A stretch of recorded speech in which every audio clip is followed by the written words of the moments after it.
Hello, friends, and welcome to episode 70 of From the Van.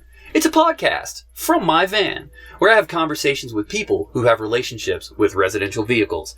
I'm your host, Marty Benson, and today's guest is a no longer van lifer, Jarrod Tocci.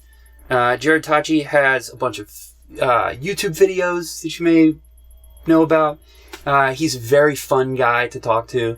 Hooked up with him in Bend, Oregon the day before he moves to Vegas, and had another great conversation. As will happen a lot of times when I have really close friends revisit the podcast, this episode is a bit unhinged. We basically went all over the place, but I think there's some interesting stuff in there, you know. Jarrod has a new overlanding vehicle, and he's moving to Vegas, so he's got a lot of stuff going on right now. He's going down there to get back into stand-up comedy, and so it was cool to sort of hear how his life has changed since van life, and sort of what he's looking at doing in the future. So I hope that you enjoy episode 70 of From the Van, featuring my friend and too many time guest, Jarrod Tocci.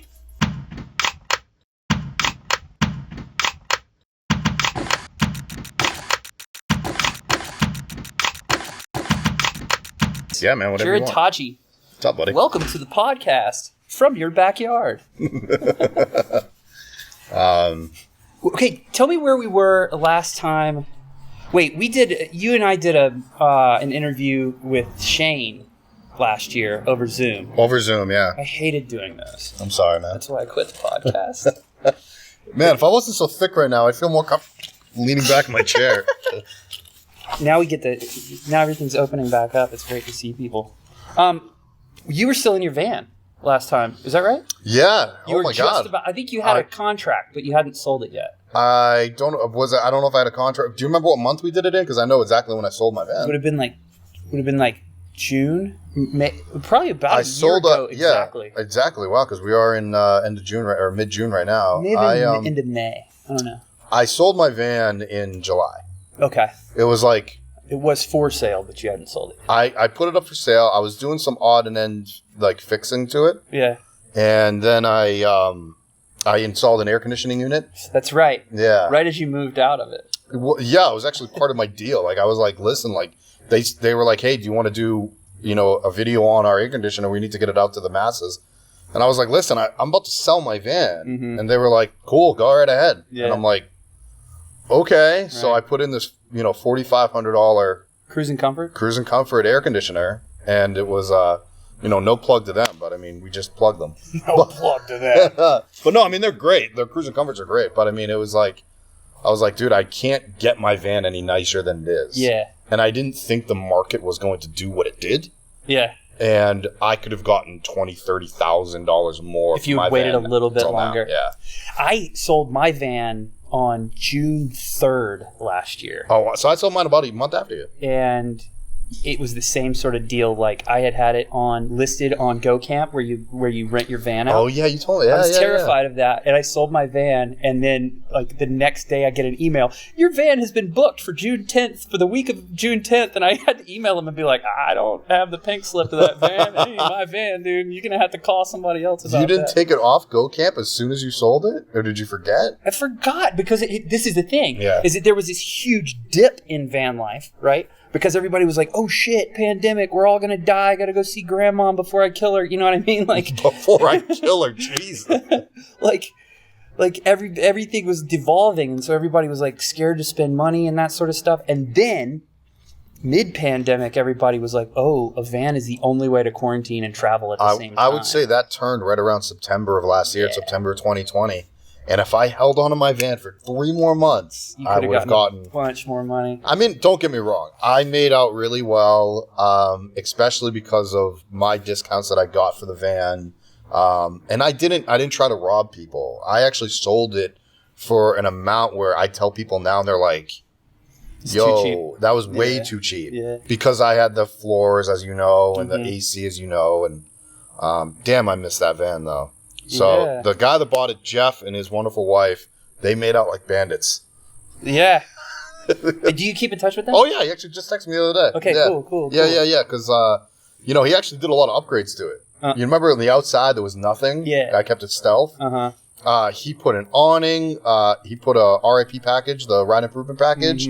He did a tire rack on the back. He did a lot of things to the outside that made it like kind of adventure vehicle. Like badass. Yeah, really bad. I forgot I could swear on this. Yeah, you say whatever the fuck you want. Awesome. So yeah, he actually made it really like an adventure sprinter van. Yeah. And I was just like, damn, I could have done all that shit. So here's my hot take. This is a controversial opinion that I think I've come to because I grew up in the swamp in the South. Let's start here. Needless to say, it's a weekender now. This dude's not living in the van. Dude, hell no. And that's the thing. I actually think, the people that spend over 6 figures on a van are using it as weekenders. Pretty much exclusively. Which is weird because it's like, it's FU money, right? It's seriously fuck you money. And it's the ones that can afford boats. You buy a boat as a toy. Right. It's these people that are spending 6-figure plus.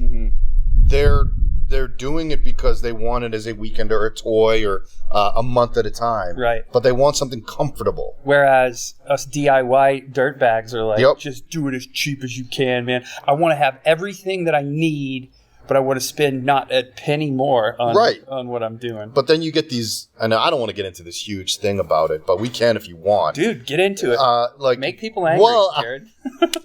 I just did Shane's podcast and we talked about that. Not to mean to plug Shane's at all, and that's your friend. That guy too. Yeah, it's your friend. I know as well. But we kind of ripped into the backyard builders that are kind of trying to compete with the big companies. Pro-Am. Yeah, he and I were fussing about That's a great term. And it's just like, dude.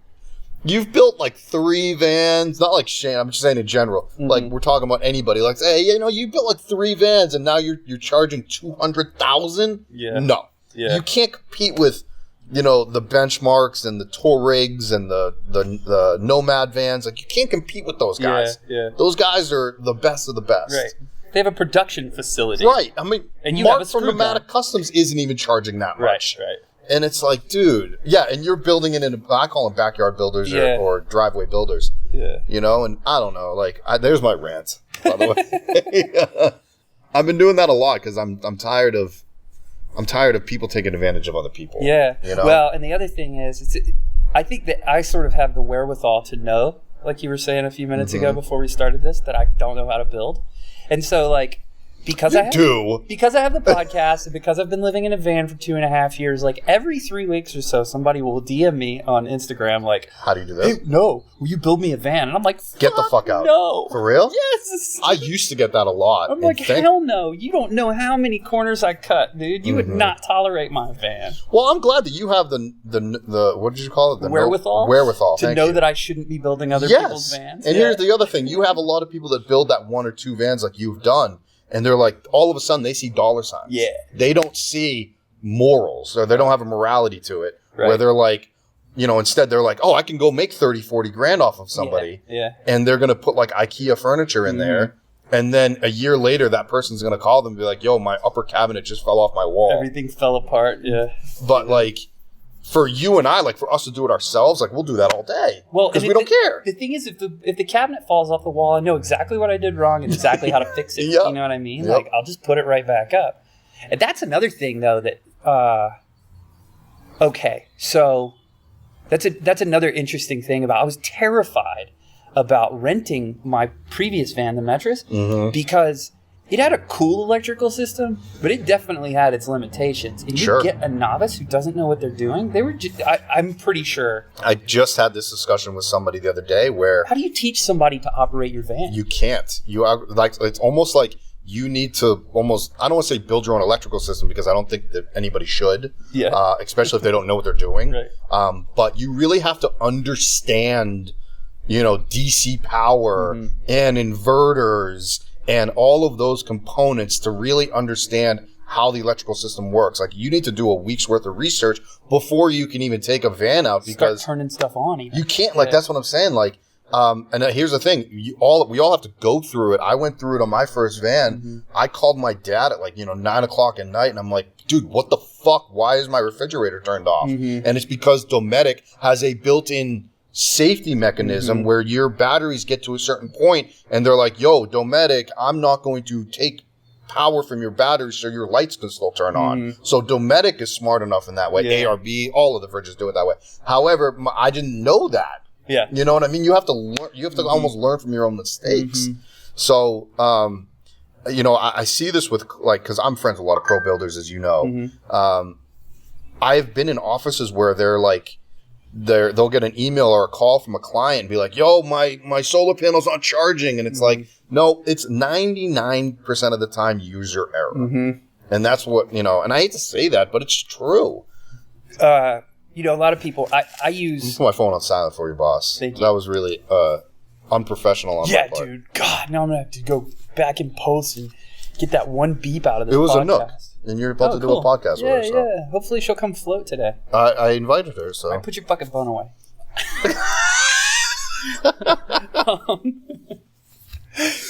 And the true Marty comes out. The true Marty Benson comes out, everybody. Hold on a second.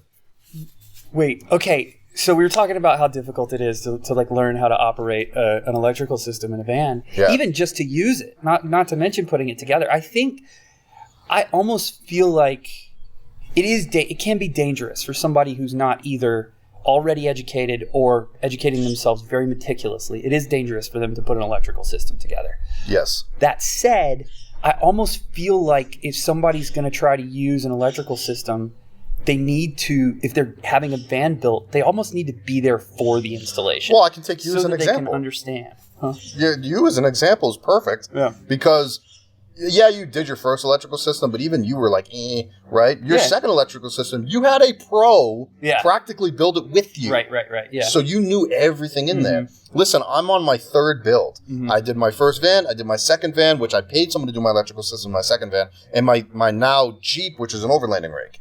In my Jeep is the only time I've done the entire thing as a sole DIY build, and the electrical system included. However, I am friends with all these people, and I had a severe wire breakdown from Light Harvest Solar. And there's a bunch of companies that do wire diagrams, but that's what you need because, listen, going from solar panel into charge controller is one size wire, and going from charge controller or whatever to like an inverter, which I don't have, is another size wire. Yeah. And from you need certain fuses and certain breakers and all that stuff. And it's like, if you don't do that exactly, fire starts. Yeah. And I've seen inverters blow up. I've seen fires started in vans, but Yeah, that's the other thing that I tell people is like my cabinetry, it's not great, but if you build a fucked up cabinet, it cannot blow you up. Yeah, that's true. You know what I mean? You're never going to set yourself on fire with a poorly built cabinet. And your cabinet's never going to fall with you just sitting in your van. It's only going to fall with you driving down the road. Right. Yeah. Because we drive rolling earthquakes.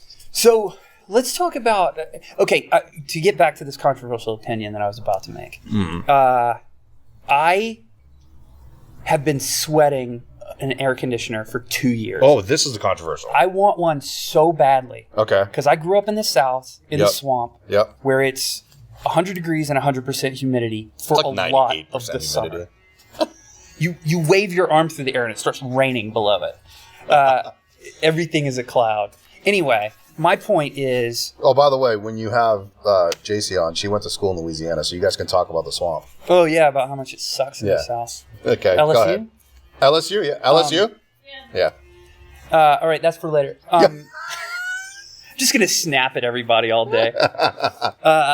So, air conditioner. So, here's my thinking. I've studied the numbers. I do know a lot about electrical at this point. And yes, Terra X, I would like to shout them out because Alex really helped me with my electrical system. You didn't say you shout them out, but the guys, Alex from Terra X is the person that really guided you to build your electrical system. Yeah. I want to make sure everybody knows that. I determined what I wanted, and he helped me with all of the wiring and crimping and layout and all of that stuff. Check out the van tour on Jarrod Tocci's YouTube channel. That's shameless plug. Any opportunity for a plug. So I've studied the numbers. I really want an air conditioner because I would like to be able to go anywhere on the continent in the summer and be comfortable. Okay. But I think that an air conditioner in a van running off grid, unless you're hooked up to shore power, correct, is only usable for part of the day.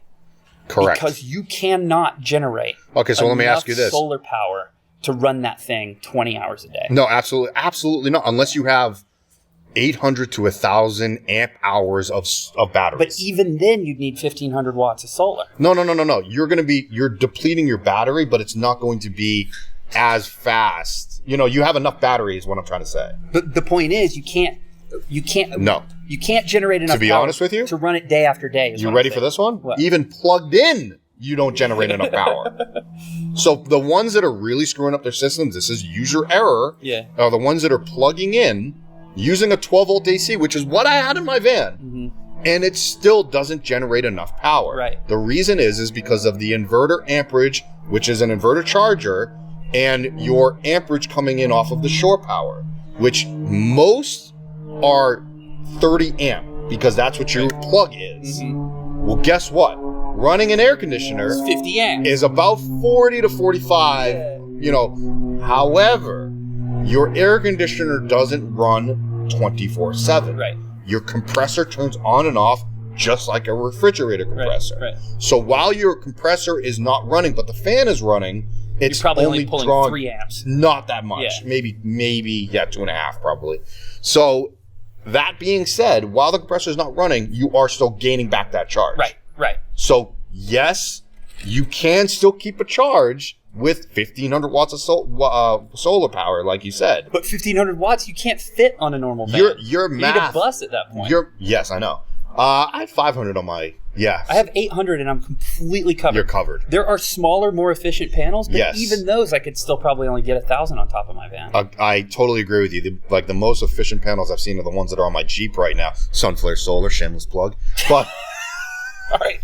I'm done with that. No, plug all you want to. But here's my challenge to anybody at what's the other one, King Tech or Cruise and Comfort. My point. I actually like Nomadic Cooling. Nomadic Cooling. Nomadic Cooling is phenomenal. Okay. Well, this is to all. But the other two are great. But yeah, go ahead. Anybody who is building any of these things, you need to create a new. You need to innovate a new compressor because they can't. My point is. Nope. It's just fuck you money. It has to.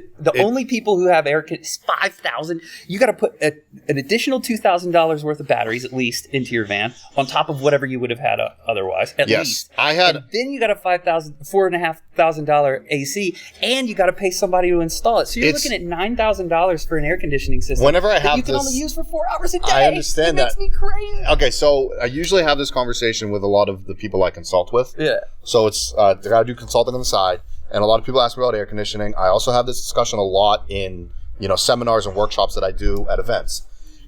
It's about management of the cooling apparatus over anything. Yeah. It's first of all, you're only going to use air conditioning for when you sleep. That's how I would do it. I want it to be 68 if you degrees want to know all day, every day. That's the thing. You can't have that, buddy. Can't do that. So in a I want to van, keep my dog alive in the south. Yes, and I agree. can't do that either.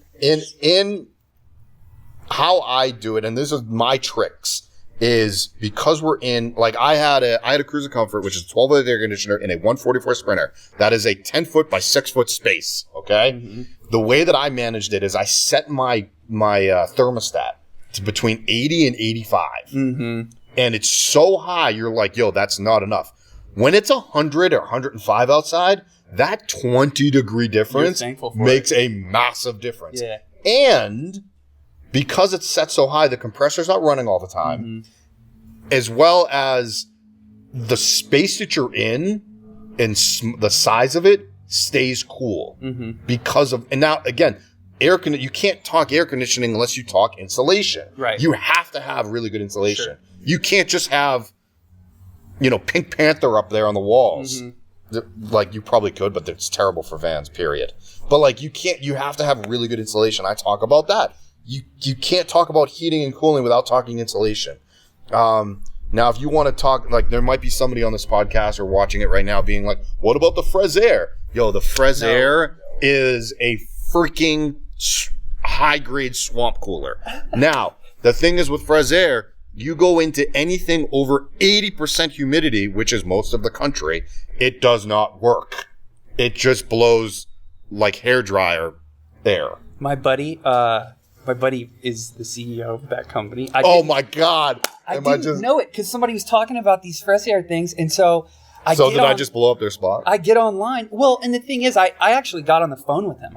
This was about a year ago last year. I was in Vegas. They're good for what they do. Well, but he actually sent me a chart.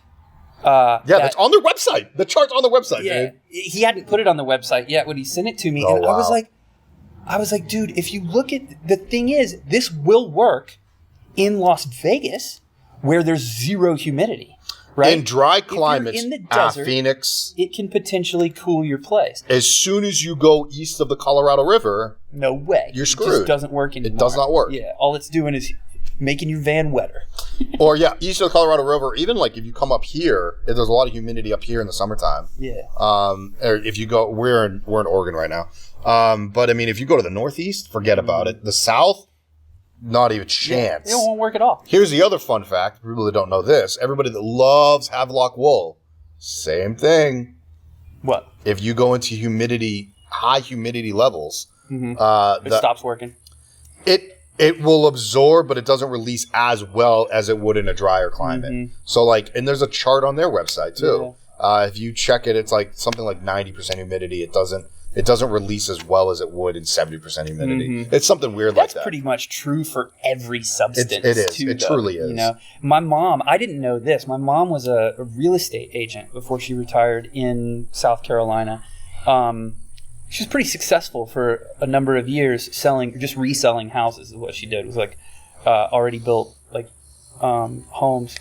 And I never knew until she told me this. It's so wet where I grew up. You have to keep the air conditioner running in an unoccupied house so that the house doesn't mold. Oh, I believe that. I 100% believe that. That's wild, dude. And that means a bunch of things. Because if you look at these, of course... Because everything is sweating inside? Yeah. I hate to say this, but we have a visitor. Yeah, Cosmo. The only architecture that we have in the South that's 200 years old or older are like plantation homes. Oh, jeez. Yeah, it's dark. But we just went there. One of the interesting things that you can see if you go into one of those really old houses in the South is that they're built completely different. Sure. They have to have these huge breezeways. Hold on one sec. Bud. You can't get in that box. And that's the thing. They had to have these huge breezeways so that the place could aerate and air out. That's I mean, honestly, it's like, why did we lose these building practices? Yeah. I don't know what happened to this. That's the old urban legend that I love thinking about in terms of reusable bags and stuff. I was really involved in plastic waste reduction. I know you were. You're an environmentalist. Yeah. And, we're trying to get everybody to move over to reusable bags. This is 10, 15 years ago. And the urban legend goes, this really old woman goes into the store and she's got a reusable bag. She's 80 years old or whatever. And the cashier is like, wow, that's really progressive. It was wonderful that you're getting on this new environmentalism thing. She's like, I'm 80.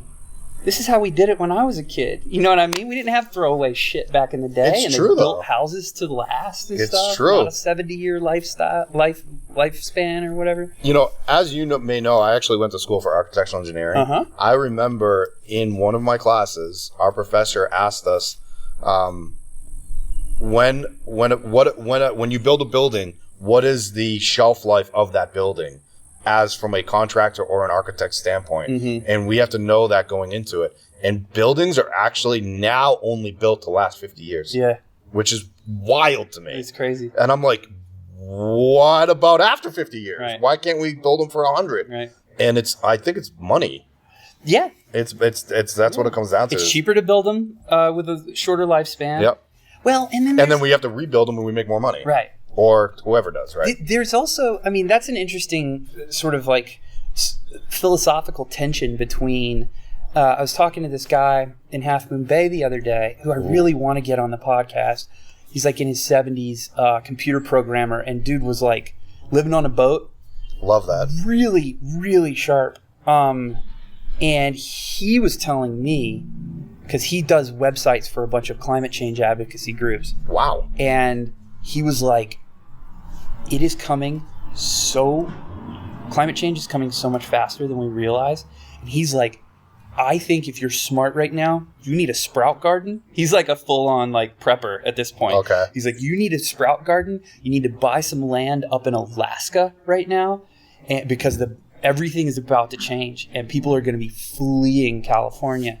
Well, they already are. Right. 2021, a lot of that had to do with Density. taxes Right. and density. Mm-hmm. But yeah, I think California is going to be a very rough state in the be next less 4 to 5 livable years. soon. Yes. When you have big name companies leaving, that area, like just Southern California in general or Central California, that speaks volumes. I know we're kind of going off topic off of vans. Yeah, right. But that's what that problem with me and Marty is. We'll do that. This is something that I've noticed, like, the better I know somebody when I get them on the podcast, we just start having a conversation and there's no context for whoever's Zero. listening. I put one out that was super short with Moxie and Loon this week, and I was listening to it and I was like, we're doing nothing but making fun of each other the whole time. That's all we're doing. You know what? I'll bring up a van question for you. Yeah. What do you feel like with the market boom of van life? Do you feel that the for sale market is going to be ridiculous in what time span? Because all of these vans that are being built right now eventually are going to have to go on the market. Right. Do you think it's going to be 6 months, a year, 5 years? Is your question, when is the bubble going to burst? Yep, there you go. That's a great. I mean, are we in a bubble? Because bubbles can't be seen. This is an interesting thing. Okay, here we go. I think that we're in 2021 right now. Yeah, right now it is mid-June 2021. We're literally halfway through the year right now. Yeah. It's June 13th. That'll be the end of this month. Oh, is it? I guess so. You're right. My bad. I can't do math, guys. But so right now, van prices are through the roof. I've actually thought about just putting mine on the market just at an unreasonable amount that I couldn't say no to. But that's what everybody's doing right now. Somebody would buy it. Dude, I just saw a bus for sale, and buses do not typically sell as much as vans. No. And they're hard to move, this person's selling their bus, right. This person's selling the bus like 15 or 20,000 more than I sold my first van. Wow. And my first van was beautiful. Like, I thought it was nice. Yeah, it was really nice. And I'm like, yeah, did you ever see it? Yeah, you did. Yeah. So I'm just like, whoa. And don't get me wrong, the bus is spectacular. Yeah. But it's professionally built. Mm-hmm. And I think they just want to recuperate their money. Right. Anyway, so yeah, going back to this bubble. So everything's really, really expensive right now. On the secondary market, Max fans are selling for like $450. Dude, it's gonna become a currency soon because they can't make them fast enough. What the toilets? The other one's toilets is a big, very expensive. Yeah. So I think there's a fundamental question that needs to be answered before you can answer: is there a bubble? When is it going to burst? Which one's going to burst first? Our economy market or our van market? Well, and the I think one's going to go the other. Yeah. Yeah. Yes. When our housing prices tank, which I think vans is will going to go happen up in the next 3 or 4 years, everybody 6 to 8 months. Yeah. Yeah. It's going to happen soon. Oh my God, yeah. And it's just it wouldn't surprise me if it's before the end of the year. You and I are at an age where we've seen the peaks and valleys a couple of times. Yeah. A couple of times. And I hate to say this, history repeats itself. We all know that. Our last major crash was in 2008. Yeah. The one before that was in the mid-90s. And honestly, it's right when a presidency changes, usually from red to blue. Mm-hmm. And I don't know why that is. Maybe it's just coincidence. Yeah. And I don't even want to go political on you, but because you and I have very similar political views. But like, it's coming. Yeah. It's coming. Yeah. It's not going to be as nasty as the 2008. Hopefully not. Yeah. And I think it's going to be more commercial this time. We've got like 7 questions out here dangling. Yeah, I know. I needed to get that on record so the people will be like, "Oh, he's right." This is something that I think I have a different take on van life than most people do in terms of interesting. What's your take? In terms of its viability and its reasonability. And this is a hyper political thing to say, not necessarily right left sort of political, but we have an incredibly inadequate stock of affordable housing in this country, especially in really popular places. That's obviously clear. And we have a wildly overblown stock of free parking for vehicles. Interesting. And so I don't think that living in a van makes any sense in a civilized society, but we live in one that's just completely perverted its value structure in terms of free parking for vehicles versus affordable housing for human beings. And that's in my mind, our aggressive dependence on the automobile is the only reason that van life makes any sense. So, first of all, have you seen Nomadland? Yeah. It was very dark. I didn't watch the whole thing. I love Frances McDermott. I thought the movie was gorgeous and beautifully shot and really poignant, and I don't want my parents to see it because I don't want them to think that that's what you are. My deal. Yeah, and it's funny because like she won Best Actress. Like it's so she's sad. One of the most phenomenal, she's incredible independent actors I've ever seen. Yeah. And she deserved an Oscar for it, and I believe the director won too. She did. And same director that's done a bunch of other good stuff, right? I don't know what else she's done. But she deserved it as well. Yeah, it was beautiful. I mean, I watched a trailer and I cried. Yeah. I'm like, holy shit, that's a good movie. Yeah. And I honestly haven't watched it because I don't want to go into that dark place. I honest to God, like I just know. But I feel like, there's this is like the changing of the guard where we're kind of going into that, like you said, like that society's kind of forcing us to go there because affordable housing is not there anymore. Yeah. I mean, if I wasn't making good money, I'd still be living in a van. Right. And the only reason I do as well as I do is because I worked my ass off for years. Right. Years, right? So, yeah, I mean, it's just tough. It's hard to get ahead in standard American style, right? Yeah. I don't know how else to put that. Wait, let's do that, actually. I teased at this a little while ago. 35 minutes into the podcast. Let's contextualize Jarrod Tocci for a second. Yeah, finally we're getting to know who I am. Okay, great. Even though I've been on this thing 4 times. So, yeah, we are currently sitting in your backyard on your last night. My last day. Your last That's night my last day here, yeah. So you have for the last 8 months or something rented a place? 6 months. I've been in Bend for. Can I say Bend? Yeah. Yeah, I've been in Bend for about 7.5 months. Although I just rented this house only for 6 months. I took a 6-month lease on it. Okay. And you're moving to Vegas tomorrow. Is today Sunday? Yeah, I'm leaving tomorrow. I will be there Tuesday because I'm going to sleep somewhere. My lease officially starts on the 15th, so on Tuesday. And I'm Marty and I actually know each other from the stand-up improv world. And I have stepped away from that for the last couple of years because I focus so much on my YouTube, career. I'm not giving up on YouTube. I'm not stopping YouTube. I've been talking about going to Vegas to pursue a stand-up comedy career, which is what I did before van life, which I did, before everything else. I moved to LA in 2008 or 9. So I was pursuing acting and all that shit way before van life. Van life was just a great avenue for me to express myself, show that I can be entertaining on camera as well as I can show my knowledge in building and design because that's what my degree is in. Right. And then I bring funny into it. And YouTube to me was just a perfect marriage of I can show van life design and all the products that I know and all the research that I've done, as well as me being entertaining, which is what I truly love to do. So that's why I did YouTube. Now I'm going back to Vegas because I hate California. I hate Los Angeles. I think you do too. I have a love-hate relationship with Los Angeles. All right, that's fair like that I can say I love it. A lot. A whole I mean, lot. also they have the best Mexican food in the country. Yeah. And Korean food, sure, in Los Angeles. Yeah, I could see that. Nothing touches Chinese food on the East Coast, though, in my opinion. Spoken like a true Bostonian. Oh, absolutely. But anyways, I don't know where I was going with all that. So let's see. You were in a van. You started a YouTube channel. You moved into a swankier, nicer van. You've been making a living on YouTube full time for probably like a year and a half or so. Maybe 2 years. About a year and a half. Yeah, it's actually a year and a half. Yeah, I would say I was making a living. I wouldn't say making. So I was making money on YouTube about 2 years ago, and then officially a living about 18 months ago. Okay. Yeah. Cool. And then now, about what would it have been, like August of last year? You purchased a Jeep. Jeep Gladiator. Yep. It's your. But it's a childhood dream of your mine. Next kitsch gimmick for the internet.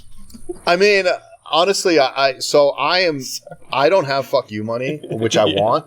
And everybody asks me like, why don't you have a van and a Jeep? It's like, yo, I don't have fuck you money. yeah. You know, I can't do that. There's no space for toys yet. No. And I've always said that I want to do another van and I will do another van. I have actually, and we can talk about what I see my future being, in regards to adventure lifestyle type things. Cause I want to do everything. I'll get into all that with you. So I want to rewind a little bit because he kind of put me on blast here. That's my job. Yeah, I get it. 2016, so 5 years ago, I came up with the idea to live van life. Yeah. I saw, and actually she's a good friend of mine now, Kristen from Barefoot Theory. I saw her video on YouTube of her living in her van, and I brought tears to my eyes, and I was like, I can do this, and I called up my dad the next day, and I was like, is this even possible? And then my dad was like, not only is it possible, I actually built an RV with my dad when I was your age. And I was like, adorable. I was like, Dad, I got to do this now. Yeah. I have exactly. Everybody's face did exactly what yours just did. Play catch with me, Dad. Exactly. And then we wanted to murder each other by the end of the build. Of course. But I actually spent 6 months doing research and saving up money. I worked 2 full-time jobs, an overnight position, and I was a manager at some other job during the day. I slept maybe 4 to 6 hours a day, split up, and I saved up a bunch of money so I could pay for my entire build cash. And I was hoping not to work during my build. Was not the case. I still had to work. And I built out my first van, finished it in June of 2017. Sat on footage, sat on the idea of YouTube for 6 months. Finally started a YouTube channel. January 2nd was my first video that I posted of 2018. And that, to this day, that is my most viewed video at over 2 million views, which is weird. And I have 380 videos up online. Anyways, and then I got a second van 2 years later after I've been loving van life. Built out the best of the best van. Nobody's even come close to my van. I don't care what anybody says. From a DIY perspective. I call it a DIY assist build. Anyways, I lived in that for like 14 months. And then, I realized, the pandemic hit and I was like, you know what? I just got to, I was planning on selling that van in 2021, so this time this year. Yeah. And I was like, with the pandemic, it just kind of expedited my entire thought process. Sure. Just sped everything up. Exactly. And I am a very big tiny home enthusiast. I think minimalism is the way to be. So I looked into starting doing container homes, which has been a passion of mine since I've been in college, and I graduated in 2005. So that has been a passion of mine. Owning a Jeep has been a passion of mine ever since I was a child. So that was my idea. We're going to get a Jeep. We're going to do a container home. Got the Jeep. Couldn't afford a container home. So now I think down the road, I want to start a thing called Ghost Town. Cool. And the name of my brand is Ghost.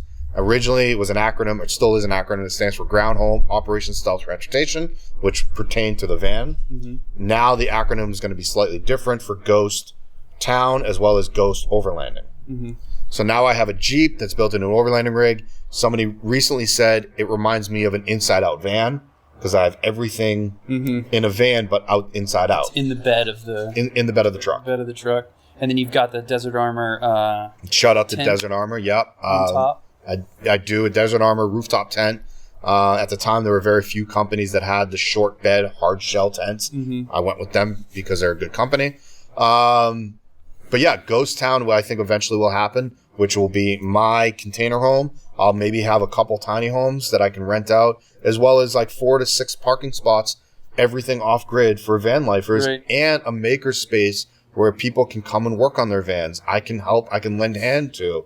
You can hire me to do some work with you. That's kind of like my retirement dream. Yeah, it sounds like you and I are actually we have the same like low key hunger. I realized about a month ago or something that my next play is I love living in the van. I love my van. I don't want to do any new van anytime soon. If somebody paid me $30,000 or $40,000 more than my van is worth right now, I would take that money. But you might get 20. You might get 20 aside over. from that, I don't need another van. But when the real estate market implodes, I'm buying some land somewhere. That's my next. That's actually what I'm waiting for. That's what you're saying, right? That's exactly what I'm saying. In 2022, I plan on buying probably a half acre. That's it? Where you aiming? I don't need that much space. Yeah. That's the thing. I don't know where yet. Yeah. Right now, I actually might do it differently than what everybody else and their mother is doing right now, which is buying up land. However, Marty and I don't have money from background. No. Other of our friends do. I'm not hating on that. You could have ended the sentence for me at money. I actually do have money. I'm just looking to invest it properly. Yeah. However, I can't blow everything that I have in my savings account on land right now. Right. I want to actually have stuff that I can do other things with. Anyways, there are other of our friends that have land, and I'm like, where'd you get that money from? Yeah. We know where you got that money from. Well, I saw a BBC article a couple of months ago, and it was saying that, like, this generation... Ours or the one up below us? It wasn't even pertaining specifically to a generation. You and I are, like, traditionally a little bit late in life to be buying, we're late bloomers in terms of, like, thinking about buying property and stuff. But this article was basically saying that the majority of first-time home buyers are buying it with family wealth, as opposed to wages or salary. Isn't that weird? It's just more evidence that we are not keeping up with affordable housing stock. We are setting ourselves up for a massive crash in 15 to 20 years. Yeah. Because listen, like, that family wealth is eventually going to go away if you're spending it the way that we are. Exactly. That's why my parents taught me the value of a dollar at a very young age. Mm-hmm. I could tell you a quick story. Like, I went to go buy my first BMX bike, when I was 14 or something, and walked in with my dad. We go up to the counter. I got this $180. I remember exactly. It was $100 and something, like 96 with tax. So it was a $180 bike. And I remember being at the cash register, and the guy's like, yeah, it's going to be $100 and something. And I turned to my dad, and he was like, I'm not buying this for you. And I'm like, what? And we're at the cash register at this place. And he's like, you want this, you earn it. I had to go put the bike back. Ooh. I went and got a job as a busboy at 14 years old, saved up the entire summer and bought my BMX bike at the end of the summer with I made like $300 that summer because I was $4 an hour or something stupid. Right. And it was just like, not to really age us there. I mean, I just made myself sound like I was 75 years old. But that's true. I mean, that's what we did. My back felt like that this morning, dude. Dude, tell me about it. I was going to say, so I am going to put this on record, and someone's probably going to steal my idea before this, or before I get to do it. And I talked about it actually camping recently with a couple of friends. What I think my next overlanding rig is, you ready for this one? Is I would love to team up with, a big electric car company, like a Tesla or like a Canoe. I don't know if you've seen those. That silly ass truck they make. Canoe or Tesla Cybertruck. This is what I actually want, a Cybertruck. Yeah. I would like, or Rivian is another good company. I think Atlas is another company. Anyways, I'd like to get one of those trucks, make it into an overlanding rig. However, I'd like to tow an off-grid trailer. So, like, for example, my friends at Overkill Campers design trailers that are meant to go, off-roading. Bouncing around. The steel frame, it's rugged.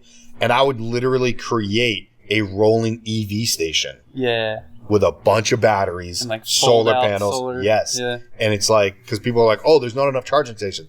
Bitch, I would create my own charging station.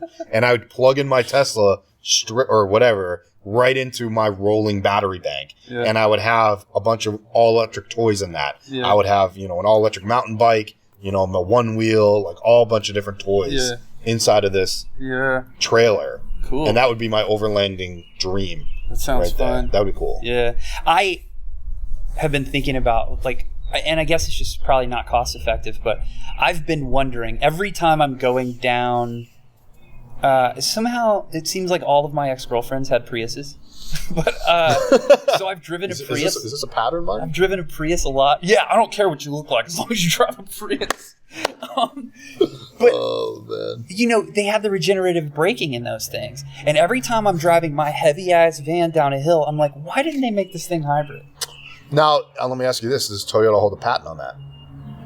No, the skateboards have it. Oh, they do? Yeah, all the electric skateboards. So you're asking why hasn't Tesla incorporated that into their builds? No, why hasn't Dodge incorporated that into the ProMaster? Why, if I could?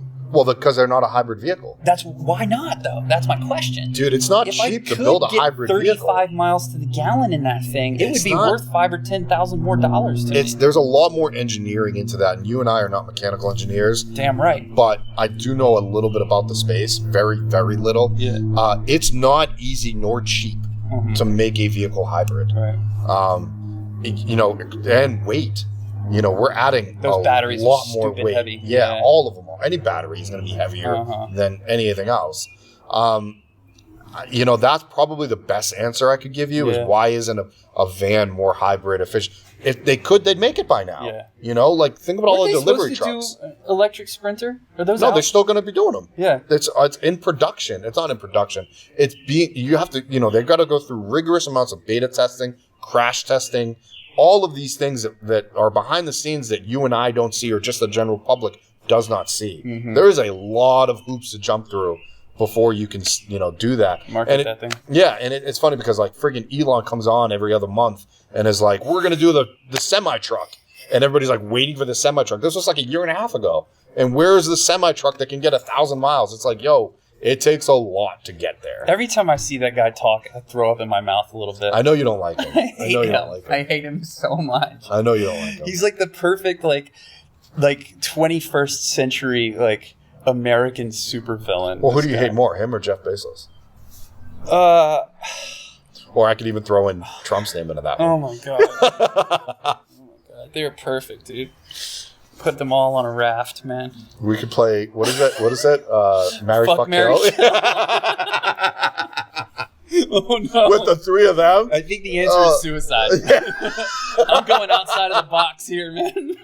Oh my god! Oh my god! That's a funny one, man. Oh, that's terrible. I mean, I like Elon's business practices. I obviously don't know him as a human, but he seems pretty shiesty. Yeah, I think he's just like... I mean, Jeff is probably the worst of the worst. You know, the thing is, everybody's so upset about Amazon, and... I mean, he's given a lot of people jobs. I have a weird take on Amazon, I think, is that, like, Amazon is the answer to retail.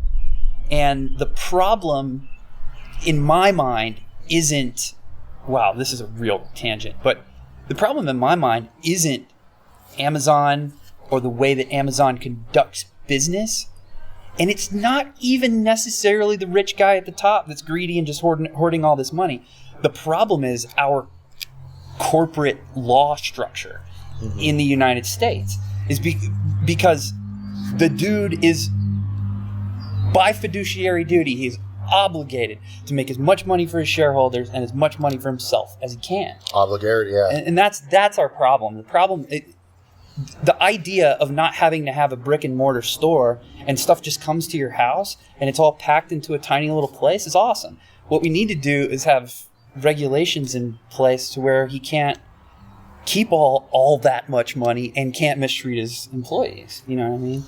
So I mean, we don't really know. I would does fuck he Jeff Bezos. Does he mistreat his employees? Especially if he'd be my sugar daddy. Wow. Hi, Daddy. Hi, Daddy. I guess all those dudes are rich. I mean, that's kind of like... tiny hands would probably hurt the least. Oh, my God. Does he have tiny hands? No, I was referring to Donald Trump. Oh. I was going to say, I mean, you could throw in, like... do you think Cuban is a capitalist pig? Oh, I don't know anything about that guy. He's a football or basketball guy? Basketball, but he also his hand in a bunch of stuff. I mean, you could also talk about, what's his name from Facebook? Zuckerberg. He's cute. Oh, Jesus. So Ghost Town, yeah. What's your plan when you go down to So Ghost Town. Well, before Ghost Town happens, you're going to move to... How long of a lease have you signed in Vegas? I signed a 1-year lease in Vegas. Okay, you're leaning into it. And you, I figure because it's going to take me a year. Because listen, you as somebody that is familiar with the arts, or creative artistry, in regards to stand up, improv, acting, you have to give it your all. Yeah. And just like a sport, I usually use creative arts related to sports. Just like a sport, you have to practice almost every day for you to get better at it and to really start doing big things with it. And you're out of practice. I'm way out of practice. Yeah. I'm 18 months to 2 years out of practice. So everybody's like, I want to see you book a show. Like, listen, I don't feel confident enough on stage where I can just go and book a show. I'll give you a shout when I fall on my face 50 times first. Right. Yeah. And it's like, dude, you guys got to understand this. It's going to take me 3 months for me to be up on a routine where I can go up and practice and get back into that and then start booking shows and then start inviting people to those shows or start recording them and putting them online. I'm still a ways out from that. That's why I gave myself 1 year in Vegas. And, I talked about Ghost Town earlier. Everybody and their mothers getting into it. I started to say this. Everybody's going out into the middle of nowhere. Everybody I know wants to build a van collective right now. Right. Mine's a little bit different. You're saying you're not going to go out in the boondocks. No. Cool. I'm going to be more of a cityscape. Uh-huh. Whereas I'm thinking like downtown Denver. Or I like to be in an arts district somewhere. Yeah. Arts district of Denver is beautiful. Arts district of Las Vegas is beautiful. It's more of a grungy, more of like a hippie vibe, not hippie, but hipster vibe. And I don't want to say grungy, but it's more like it's downtown feeling. So imagine like a van life oasis in a downtown setting. Did I just trigger something? Yeah, you did. Okay. And maybe you can explain this fantasy to me that I have in my brain. For some reason, I romanticize the city of Detroit. And I've never really spent a lot of time in Detroit. Land in Detroit. Oh, you can get land for like $4 in Detroit. Yeah. Especially like anywhere around Flint. Yeah. Well, Flint. Like, yeah. I mean, I know they have a lot of problems. You need to bring your own tanker full of water over there. Yeah, you do. Unfortunately so. Yeah, guys, Detroit. We need to help Flint. But I haven't spent too much time in Detroit. I have a lot of friends from Detroit. I've driven through Detroit to get into whatever that Canadian city is right there. But that's about it. I'm trying to find somewhere that is a little bit more climate friendly than a Detroit. Yeah.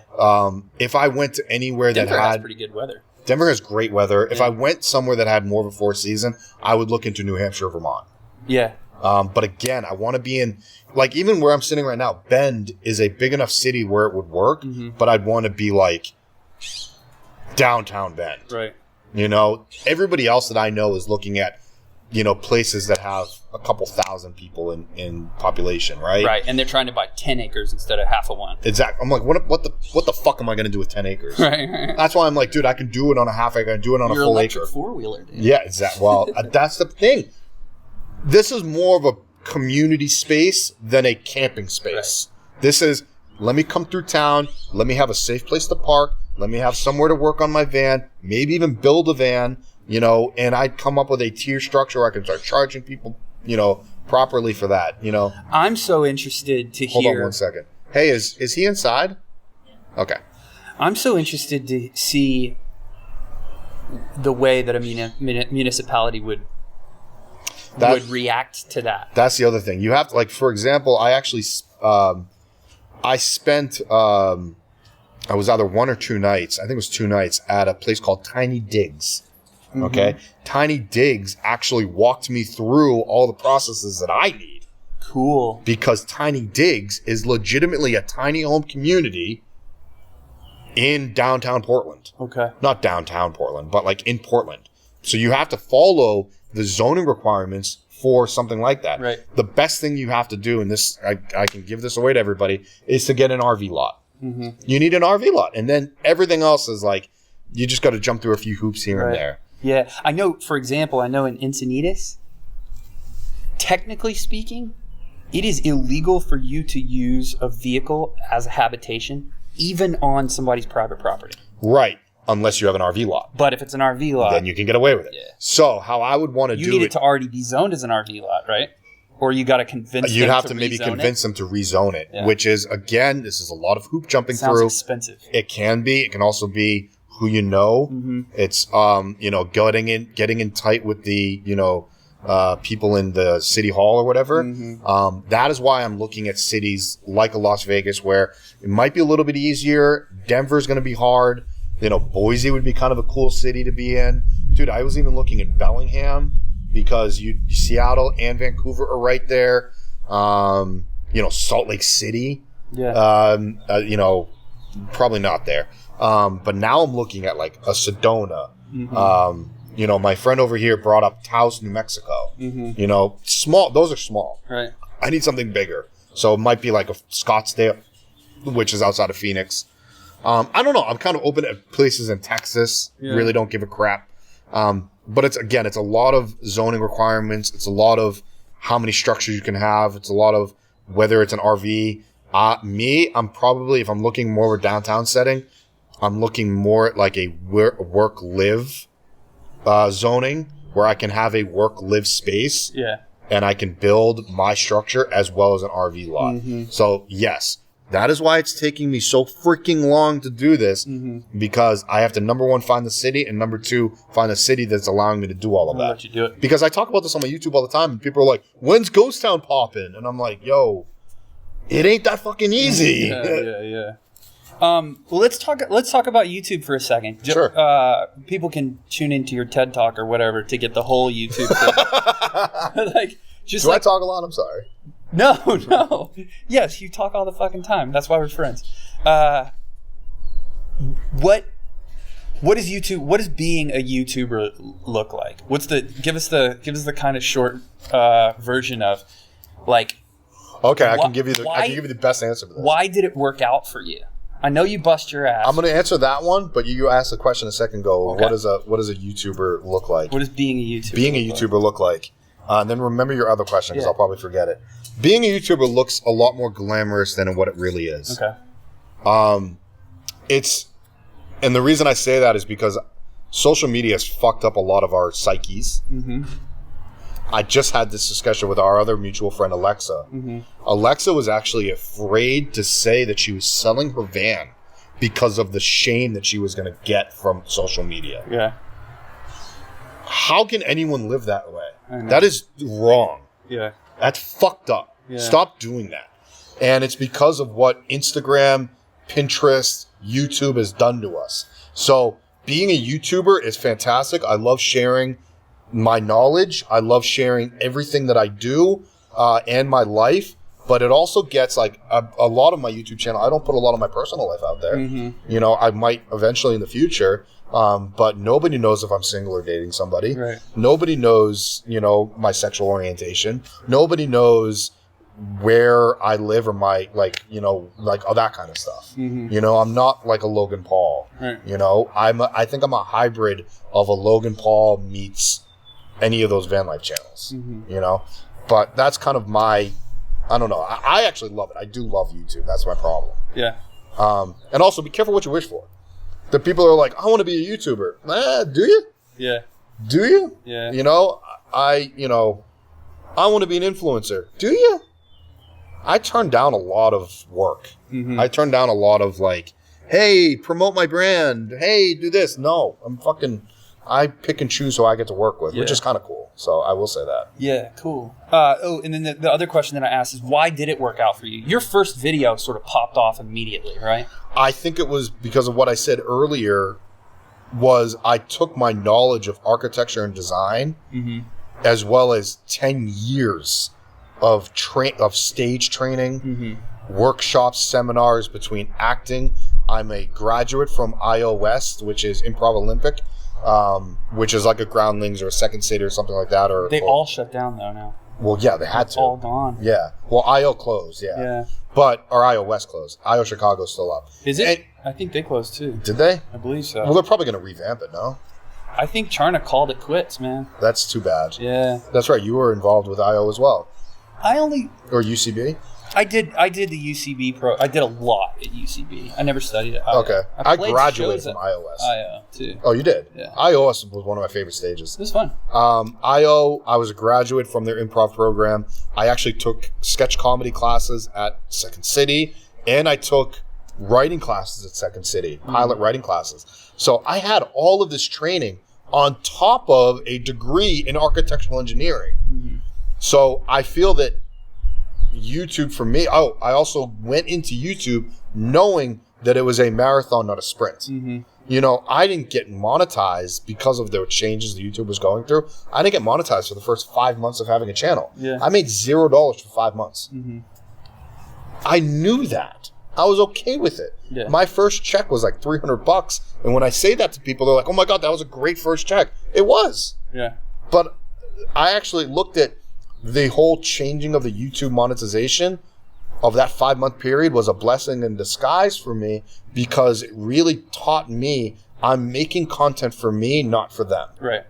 And that's what I think my truth comes through that in the lens. I think like how I speak and what I show, there's a lot of truth to what I say and what I do. And that is why I probably am a little more successful than some other people, or my longevity is still there. Mm-hmm.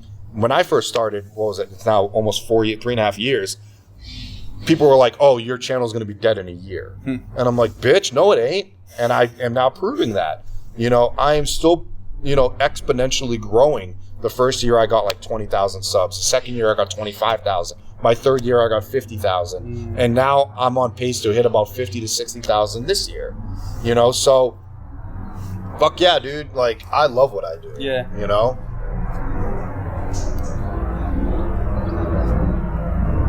That helicopter's got a gun on it. More than that. A big gun. Interesting. It had the thing that actually could fuel midair. So, okay, yeah. Where you have? Are you still doing Who's This Effing Guy? So yeah, I do have another channel, and I'm gonna do that as a almost like a Bill Burr meets Joe Rogan podcast. Okay. Monday morning podcast meets a Joe Rogan experience.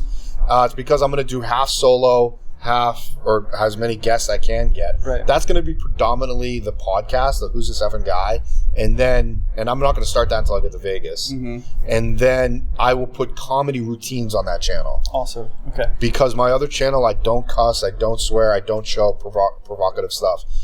My main channel, because I want to get paid the most on the tiers. I don't know, dude. I think a $4,500 mini split AC system is pretty provocative. Depending on how you look at it. It got me angry. Did it get you mad? No, I want one. You know what I mean? And it just doesn't make sense. You don't have the power, though. Like, that's the other thing. Like, even with my 4-battery setup on my last van, but this I is still the said thing, it's not enough. This is the other thing that all of we're going just completely. We literally went haywire. like this way. Just took a hard right. That's the thing, though, and the analogy that I use is beer. Right? It's like okay, I use sports, you use beer. Everybody's like, you need more batteries. You need more batteries. I only have 200 amp hours and I have 800 watts. To most van builders, that seems completely out of balance. That is unnecessary. It seems out of balance. But I have an all-electric kitchen, and I need to be able to generate 200 amp hours a day because I live in the van every day, and I have a routine of cooking 3 meals a day and making coffee off of my electrical system. Okay, so I'm going to say this to you, and I have no meaning to interrupt you. If we had Miles, which is the owner of Light Harvest Solar, sitting right here, he would say, it doesn't matter how many panels you have compared to your batteries. It really doesn't, unless you have one 100-watt panel and 800 amp hours of battery. That just doesn't make any sense, right? So he would say he would want you to like have another contraption to use it as a solar dump, is what he calls it. So you could literally unplug from and I did a tour with somebody that had a bus. They had an exorbitant amount of panels like you did, right, and they only had like 200 amp hours. So what they did was they unhooked from their main batteries and plugged it into a portable power stations like the ones I have, and that would solar dump into that portable power station, and then you can go back into your system. But the thing is, it would be nice to have more storage, whether it's a portable power system or more batteries or whatever. But my point is, it's not going to damage my batteries or my charge controller. No, that's what the charge controller is meant to do. Right. But it's like, it's like, all right, you're like staying at 100%. Most of the I'm usually at 100% by 10 a.m. Do you have a DC to DC charger Yes. too? See, But I don't drive much. Well, that's fair. When I'm in town, staying in Encinitas where I live most of the time, like I've driven a ton in the last week, but normally I'm like 15 miles a day, maybe, driving. And that's fine, yeah. So all of your charge is coming off your And panels. what I need to be able to do is get 200 amp hours on December 21st. On the winter solstice, I need to be able to generate 200 amp hours. And the beer analogy is this. Yeah. Is it does matter, depending on what you're using your van for, it does matter how many panels you have relative to your battery. Because if you have a weekender with 200 watts of solar on top of it, and you only take it out 6 days, let's say 6 days a month, and it's sitting there for 2 weeks with 200 watts charging, you can charge 400 amp hours in 2 weeks with 200 watts. You can totally do that. But I need 200 amp hours or 150 amp hours every day of the year because I live in the thing, right? And so the analogy that I make is, if everybody thinks that I should have 400 or 600 amp hours of battery, but my point is, if I can't generate 200 amp hours in a day, then I'm never going to fill that up because I'm using 200 amp hours in a day, right? And so if I give you, the analogy that I make is, if I give you a gallon bucket and I pour a pint of beer into it, you're not going to get any drunker than if I give you a pint glass with a pint of beer in it. You know what I mean? So I could have 1,000 amp hours of battery power, but if I can only generate 150 amp hours on December 21st, and I use 150 amp hours on December 21st, I'm going to be at the same level of charge at the end of the next day anyway. I get what you're saying. The reason people have more batteries is because on that winter solstice day, let's say you have 1,000. We'll just keep the number simple. Let's say you have 1,000 amp hours, which, by the way, not many people can afford 1,000 amp hours, nor do they need 1,000 amp hours. We're just saying that for argument's sake. Just to be excessive. Right. So, I'd love to see the averages of what people use amperage per day. Right. Right. And I would be shocked if people use over 100 amp hours per day. I can tell you I'm at about 160. Per day? Yeah. Okay. Because I make 3 meals a day. Fair enough. What do you use after sunset? Probably 30 or 40. Okay. So, realistically, you can last about 5 days with no sun. No, I take that back because you use 160. I'm sorry. I take that back. That was a dumb comment. I can last a day and a half. Right. Without but sun. I'm saying, like, the reason people have the 1,000, I guess this is my point. The reason people have like 1,000 amp hours is because they can last a heck of a lot longer. So they can go and park in the shade for 3 days. Technically. Yeah. And I mean, if I had $2,000 shaking around in my pocket right now, I might buy 2 more. To be honest with you, if I was to do even a full time, I would put up like a dinky solar panel, maybe like a Solaria, which is a really nice commercial grade panel, or even like a Sunflare, which is what I have. I put up a nice, maybe 200 watts of solar, right? I would probably invest in the nation's separate alternator. Yeah. And then you can idle charge on a nation's alternator. Like 100 amps or something. Something stupid. Yeah. And the second alternator charges your batteries way faster than any panel right now. Yeah. But even if you're in motion or idle, DC to DCs are great, but at best you're going to get 50 amps. And at idle, I think you get like 5. So you can't really idle charge on your stock alternator. It's great if you're moving around and if it's a cloudy day and you're realizing you're depleting your batteries, you can drive around. But really, and for you, you have the solar panels. I get what you're saying. I've always told people, the people that are 100% electric, which is what you are, what's your heat? You don't have a heater. I don't have a heater. So, but I have so much solar that I can run a space heater in the van, that's true. Even in the winter. So I would say, I think the sweet spot, I tell people this on consulting, the sweet spot for all electric is 300 amp hours. That's enough where you're don't really need to watch it. Right. You can kind of still live your life pretty much as much as you want. 400 is I don't really give a fuck what's going on. That's what I had. with the exception of the AC. And then, 600 is overkill. Yeah. But like 200 is more than enough. Yeah. It's been working for me. I'm super interested to see what happens when I get into more cloudy and rainy climates and stuff. I only have 100 on my Jeep. Yeah. I have 100 Do you have on my... a DC to DC charger? I do, and I have yet to hook it up. Oh, really? Yeah, because there's no... Like, I have one of the highest efficiency rated panels on the market. Uh-huh.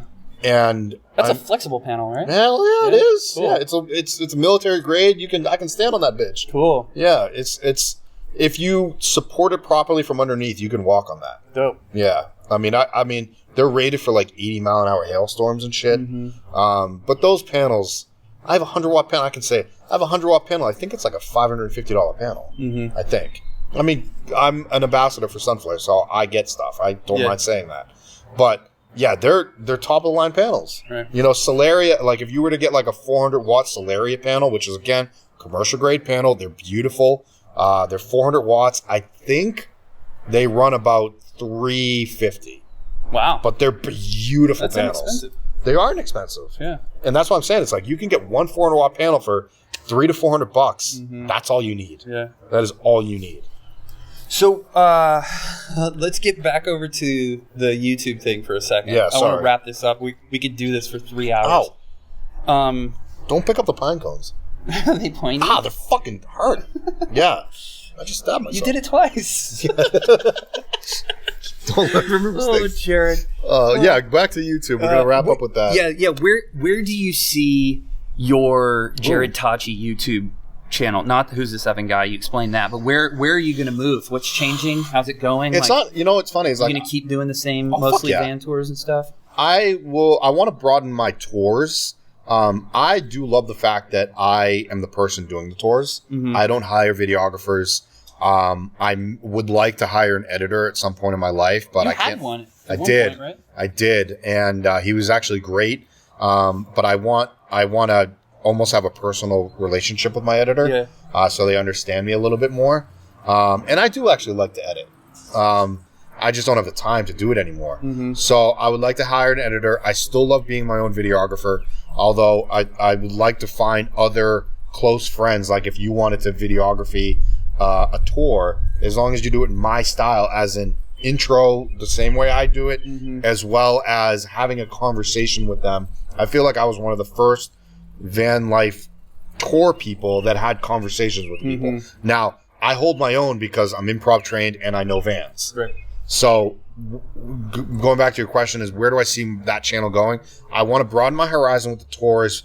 I want to do more tiny home tours. I want to do overlanding rig tours, as well as definitely still van tours.